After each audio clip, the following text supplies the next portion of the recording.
বুধবার সকালে হাওড়ার পাঁচলায় বিজেপির ডাকা 12 ঘন্টার বাংলা বন্ধকে কেন্দ্র করে উত্তেজনা ছড়িয়ে পড়ে।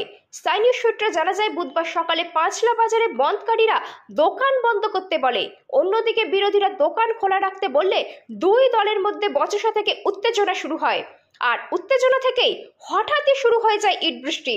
উত্তেজনার খবর পেয়ে ঘটনাস্থলে পৌঁছায় পাঁচলা ও রাজাপুর থানার বিশাল পুলিশ বাহিনী। নামানো হয় র্যাব। পরে পরিস্থিতি নিয়ন্ত্রণে আসে বলে জানা যায়। পাশাপাশি ঘটনাস্থলে পৌঁছায় হাওড়া গ্রামীণ জেলা পুলিশ সুপার সাথী ভাঙ্গালিয়ার নেতৃত্বে বিশাল পুলিশ বাহিনী। গোটা এলাকায় শুরু হয় রুট মার্চ। নতুন করে অশান্তি যাতে না হয় তাই প্রশাসনের পক্ষ থেকে পাঁচলা বাজারে মোতায়েন করা হয় পুলিশ।